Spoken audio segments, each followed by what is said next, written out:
Live on WFLA Now. This is Run for Fun with running enthusiast Leigh Spann.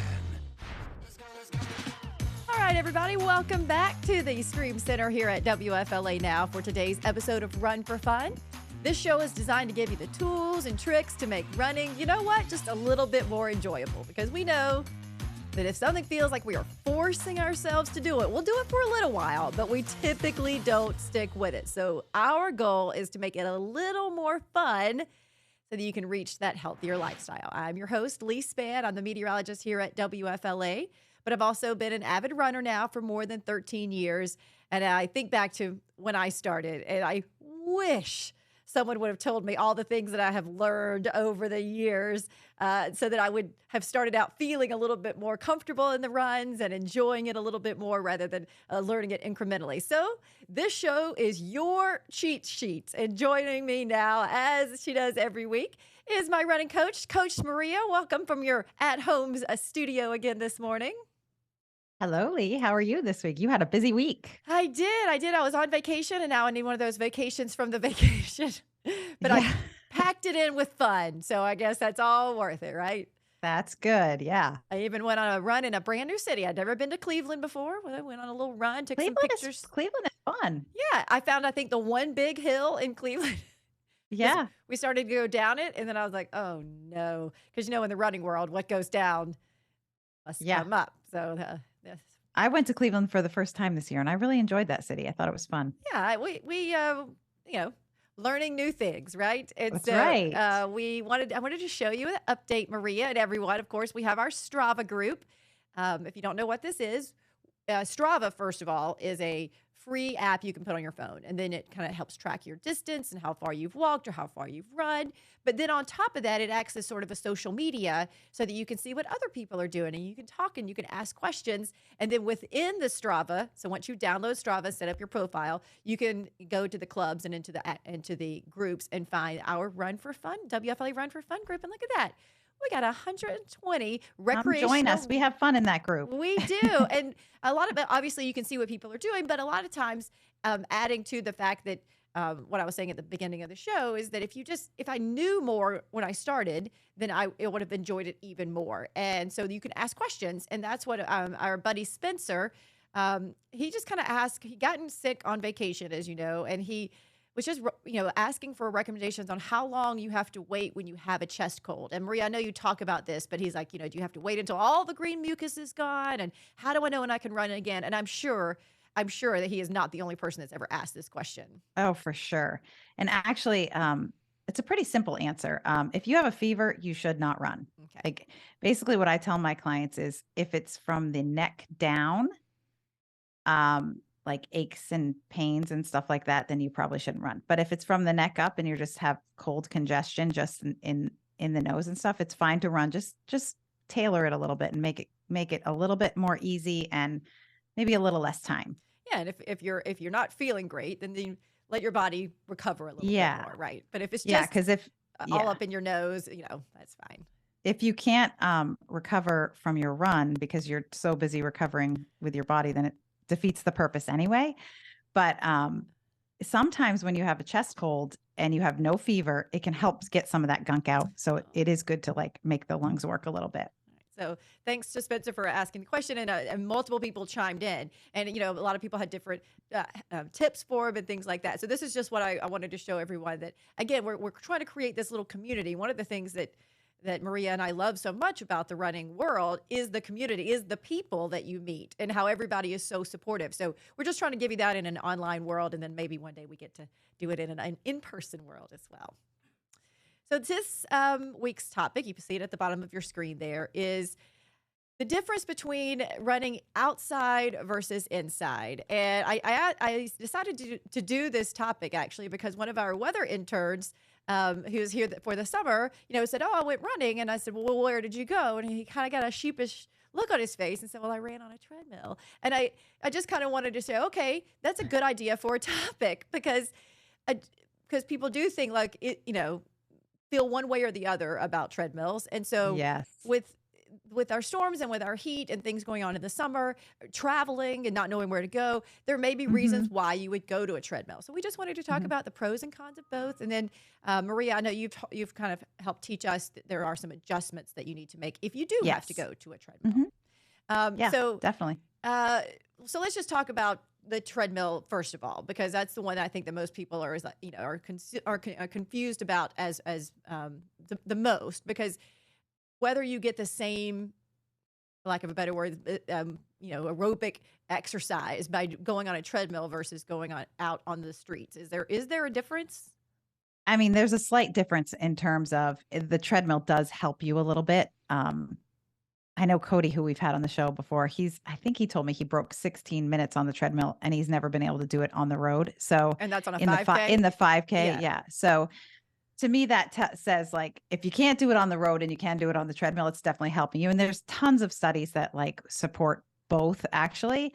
And they tell you that you can make it similar, although they say that it can be similar by raising it to 1% grade on the treadmill to make it similar to outside, but that actually got debunked in a study recently. So yeah, so you can actually just keep it flat and run the way you normally do. It moves underneath you. So of course it's going to help you a little bit. Yeah. Like just logically, we know that. But like anything else, it's a tool in the toolbox that we need to use. Right. And like, I think where we get into trouble is we always are like all or nothing. And if you're always running on the treadmill, it can pose a problem. And if you're always running outside and trying to hit certain paces and stuff and can't, then that can pose a problem too. So it's a tool in the toolbox that you should use and know when to use it. And would you, for instance, here in the Florida area, you have flat conditions. Yeah. You have bridges you can go to. But would you recommend, if someone is training for a hilly course, they know they're going up to Boston or they know they're going somewhere else, to utilize the treadmill in that capacity? Yeah, I mean, the treadmill's great for hill workouts. I mean, if you are in a flat location, which in Tampa we are, it's a great way to use it. And that's like, I really like to use that with my clients for hills. The other thing is the treadmills have gotten really fancy now. So you can actually, in a lot of treadmills, you can plug in a course and you can actually, some of the treadmills you can run downhill. What? Which, yeah, for a race course like Boston, or if you're training for a revel, that's a huge benefit to be able to train downhill. So let's talk, because that is different muscles. Yeah. So explain to people why going downhill, it can actually hurt afterwards, especially just as much, and even during, just as much as running uphill. Because people think, oh, it's downhill, it must be so easy. Well, it's not. I mean, it's a strain on your quad the entire time. Like your quad does not get let up and it's just holding you there to hold you stable. So you will feel a soreness like you've never felt before if you're running a downhill race. So you do need to train for that. And a treadmill is a great place to do that. And we were talking too about that you might have to run by effort. And what exactly, when you're on a treadmill, what does that mean? Because the thing about most people, when they look at the treadmill, it's got all the numbers right there. Where, maybe you don't have a running watch. This is maybe your first time of looking at everything. But you're saying maybe cover that up. Yeah. I mean, it's funny for me in particular. I feel like my effort is harder on a treadmill. I have no idea why, but the same pace feels harder for me on a treadmill than it does outside. I feel like, and this is just based on hyperbole, but I feel like it's because I'm so nervous about falling off the treadmill that I run kind of stressed on the treadmill. And I'm always worried about like hitting my arms and the arm swing. It just feels very unnatural for me. So sometimes, and actually it's funny when I'm in the running shoe store, when I have one of my clients come in and we put them on the treadmill, sometimes their form is different. And I'm like, wait, why are you running like that on a treadmill? And I have to take them outside to watch them run because I know how they run because I watch them on the track. But on the treadmill, they're running completely different. So you have to be careful that your form can be different. Your stress level can be different. The treadmill itself can be calibrated differently and you don't know. Like you wouldn't know if it was calibrated correctly. That's what I was about to ask you. If you're just going to a gym, you don't know how often they check it, so there are times when you have to be careful about that. The other thing I love the treadmill for is a lot of times, and some of my runners, I teach them to progressive run. So we teach to go to a negative split, and then I can't get them out of doing everything in a negative split. They have to do everything in a negative split. And there are times that it's very helpful, especially in a marathon, to just run a steady pace, or like even in a 10K, even effort or even pace. Like you have to learn how to stay at that one pace. And a treadmill is perfect for that, because you can plug in the pace and your legs learn the turnover and they know exactly where they're supposed to be. And you can kind of set it and forget it and just say, oh, this is my tempo run. And then you don't get into the progressive running thing. And do you feel, I mean, because I've done my fair share of treadmill running over the years, and, you may think that it's more, I mean, it's not quite as hot. Obviously, it's clearly not as hot, but I feel like I still sweat a lot. Even if when you're walking to the gym and it doesn't feel that hot, is it because you're not getting any sort of breeze? Is that why I feel like I'm just extra sweaty? Some of them have fans that does true. help, but if you think about it, the room temperature is still warm. Yeah, and true. If you live in Florida, there's only so much AC can do. You can only take so much humidity out of the air, especially this time of year. So it's better, but it's still going to be very humid, likely. So you have to still take that into consideration. And some people, I think one thing about the treadmill is, at least for me, it's very mentally challenging. Like it's like there's nothing to look at, and I feel like I just can't. I lose my mind on the treadmill. So sometimes I feel like it's a good mental exercise for me to, strengthen my mental game. If it's something I hate to do, maybe you should do it occasionally. Yeah, that was when we were talking about this morning. One of the anchors, Avery, who is, a very recreational runner. And I was saying, hey, we're going to talk about the difference between running on the treadmill and running outside. And she was like, okay, you need to tell me how to make running on the treadmill fun. If you tell me you can make running fun. And I go, when I have done it, I have had a TV on mute and music, so that I have a lot of stimulation. So I can hear the music. I usually put it on something like HGTV, where I can kind of figure out what's going on, or an old episode of Seinfeld, or something that I'm pretty sure I know what's happening. And so it is. You need distraction. You need this, because it's not all. And then the other thing I did sometimes was, like I said, cover up those numbers, because you just watch the time, like the time slowly tick. Yeah. It's so awful. It can be mentally taxing, as you said, but you can use that to strengthen your mind. Or if you're just doing it because it's stormy outside or whatever it is, figure out a way to keep your mind if you're trying new fuel, like if you're trying new fuel and you're afraid that you're going to go to the bathroom, or if you're doing a longer run and you're afraid you're not going to be able to get fuel, you can have all your fuel right on the treadmill and that kind of stuff. Or you can run to the bathroom if you need to. It's right there. Yeah. So if you're like anxious about that sort of thing, the treadmill can be good. But your outdoor Garmin is not going to work on that. No, Garmin does not work on a treadmill. Or whatever sort of tracking watch or a device. They are not accurate. Strava is not going to work as as a way to track you, because it's you're basically saying one spot. Yeah, it doesn't tell you the correct pace. Garmin has not figured that out yet. And so a lot of people try to wear their Garmin on there, and they're like, it says I'm running faster than I am. And honestly, you could set a world record on the treadmill if your Garmin is not correct. They're going to send me a medal for that, right? Yeah, exactly. Garmin's going to send me a medal for that. Yeah, so you have to be careful about that. But and then the other thing is there are huge mental gains to being outside. Yeah. Like there is tons of research now that has shown how being outside, and particularly being in the woods, it has tremendous mental benefits to our daily perspective and how we feel about ourselves. And so I would never want to replace treadmill with outdoor running. Also, we have all these little proprioceptors in our ankles that keep us stable when we're walking, running. And you don't get that benefit when you're running on a treadmill, because it's so stable that your ankles don't have to work as hard. So you can actually get really weak ankles by running too much on a treadmill. So you do have to be really careful about it. But if it's stormy outside or icy, or, you need leg turnover, it can be a great tool. But when you are going from someone who regularly runs outside, what are some tips for, like you said, that if your gait changes, it may be uncomfortable because now you're using a muscle a little bit differently, or you're holding that shoulder in so much that Yeah. that it's painful. So what do people need to kind of, as they're running on the treadmill, recognize and listen, to change or make sure that they're doing it correctly? Yeah. I mean, try to find a treadmill that's facing a mirror so you can see. Yeah. Or is like One more near a distraction, mirror. right? Look at Yeah, one more yourself too. distraction. So you can at least keep an eye on your form. The biggest thing I see on a treadmill is actually the ones, and actually some of them don't have this anymore. The treadmills don't have it, and I appreciate that, but they have a lip in the front, and people tend to keep their feet up when they run because they're afraid of hitting that front Yeah. part. You know what I'm talking about Right. on Oh, the yeah. treadmill?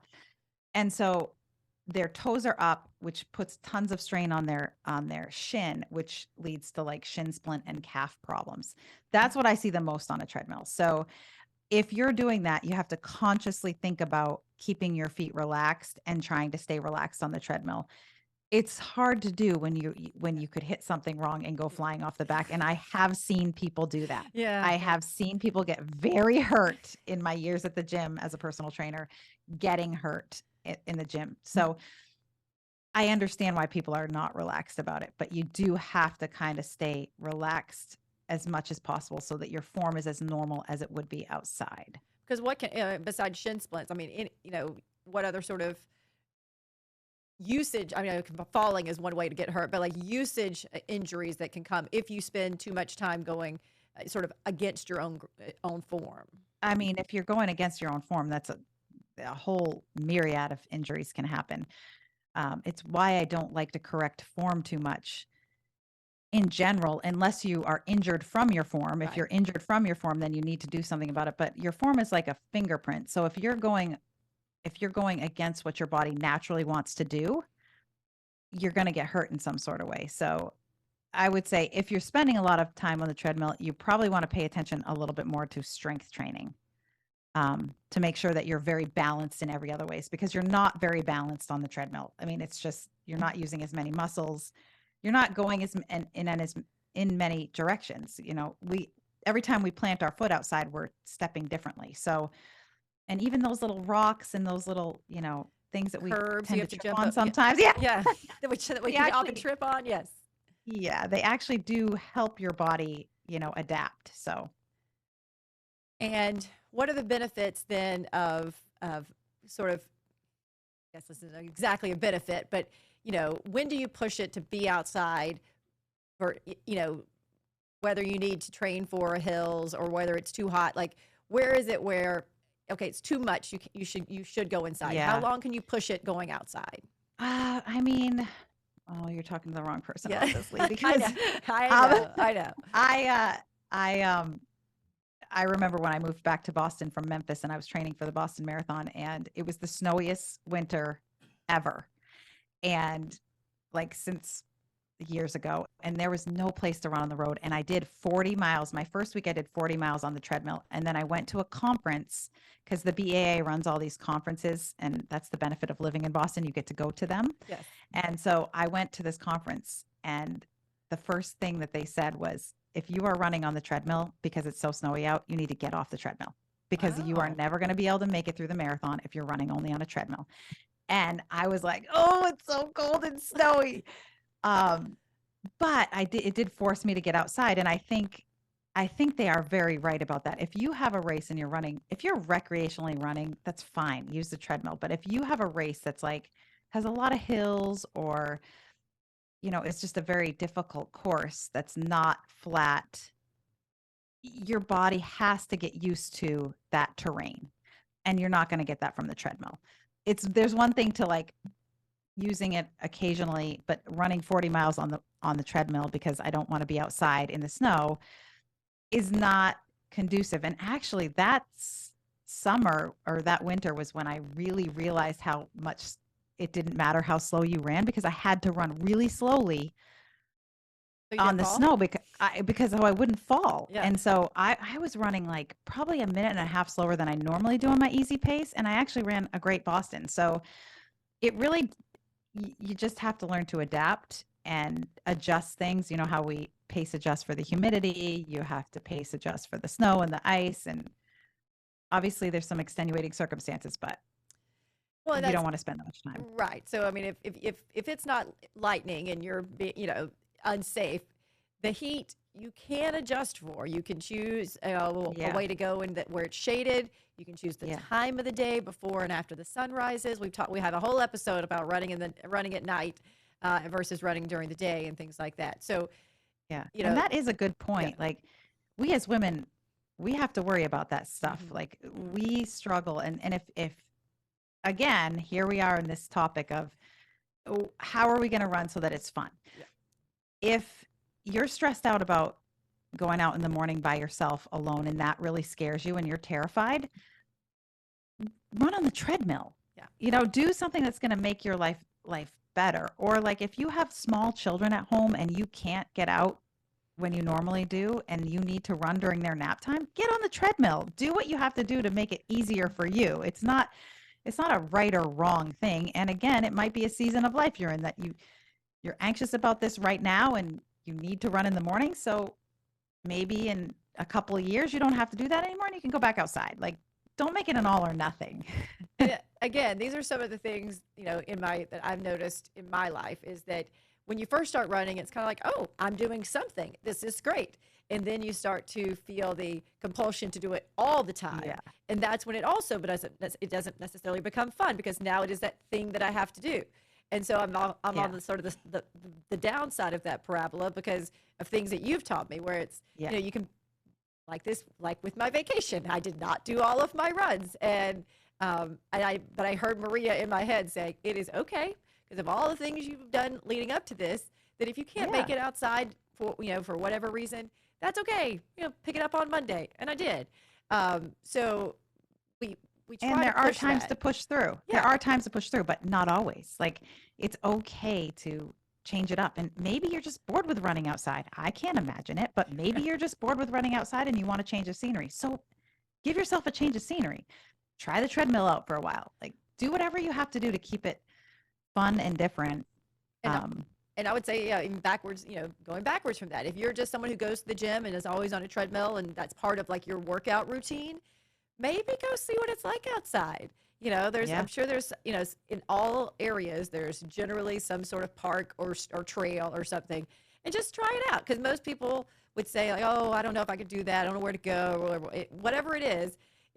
If you're bored with something or if something starts to feel like it's the thing I have to do and it's part of this and I can't get away from it, break away and go outside. Or if you always are outside, jump on the treadmill or and just keep it fun because that's the idea of because you're not going to live this healthier lifestyle if you're always like, I have to do it every day and I have to do it this exact same way. And again, I've felt that in my running career, for lack of a better word, is how fun it was at the beginning because you're just kind of doing whatever, it doesn't really matter. And then as you start training for races, then it gets more, it's something that I have to do. And now it's something that I get to do because I've learned sort of the tools and tricks that you've been able to teach me.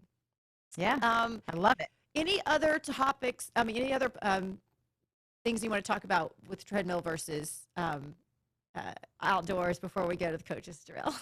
Yeah, I don't think so. The only other thing that I would say is I would add another aspect, and that would be get out on some trails. Yeah. Like trails are like the next level. That's harder. That's harder and slower than running on the road. And also that's a good way if you're struggling with running slow enough, get out on the trails. That stops you from running too fast because you just can't. Or beach running is the same thing. Beach running slows you down. Get out on the beach or try to find as many different ways to run as you can. That keeps it fun and interesting. And you also might not realize that you love trail running. I've always find it interesting when people, after years and years of running on the roads, they love running on the trails all of a sudden. I mean, I haven't reached that yet. Trails. Not reached I that love yet. trails.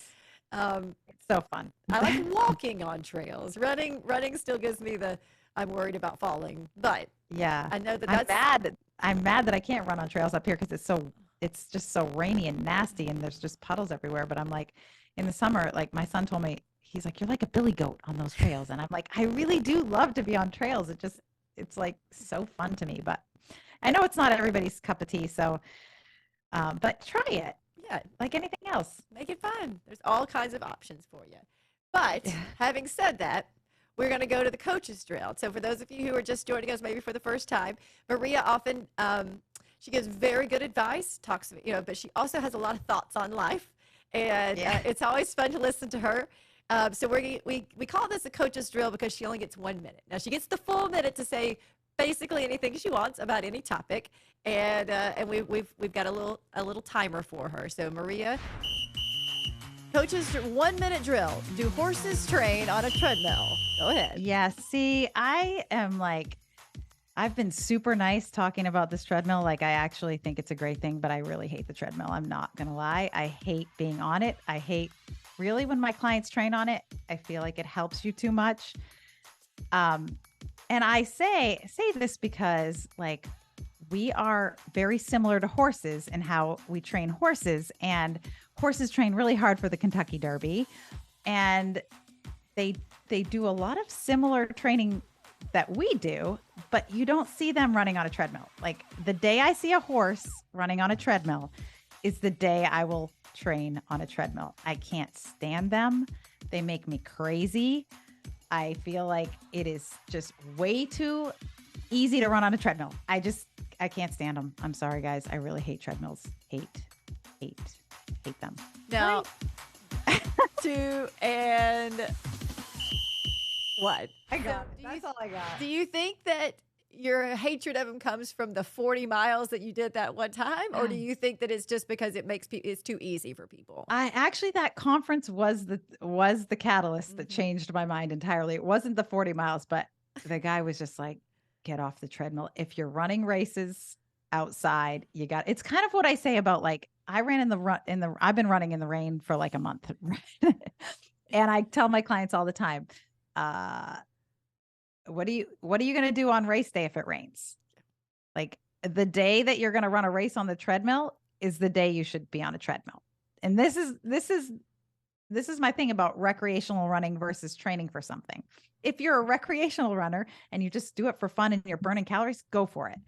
But if you're training for a specific race, you want to train on the terrain that you have. And we're not racing on a treadmill. Because the other thing is, like, in a race, you have to keep pushing yourself. What happens if you're on a treadmill and you can't keep going? What happens? Well, you fall. But you fall off. You fall right? off. So it forces you to be on there, right? What happens in a race when you want to slow down? You slow down. You slow down. Right. Yeah. So you have to be able to push yourself. Yes. That's my point.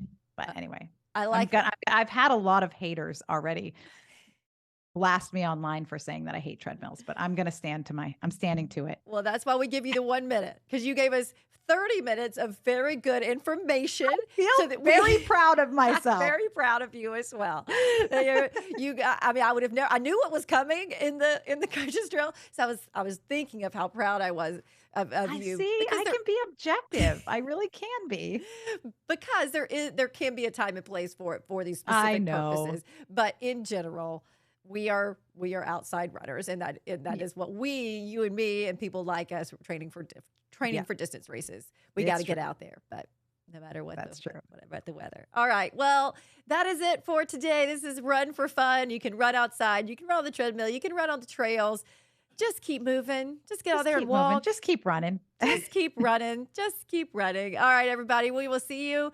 So next week on Tuesday is actually going to be July 4th. And we have a very fun episode about that, because I know that July 4th is Coach's favorite holiday. It's my favorite one. All right. We'll see you on Tuesday then. Bye.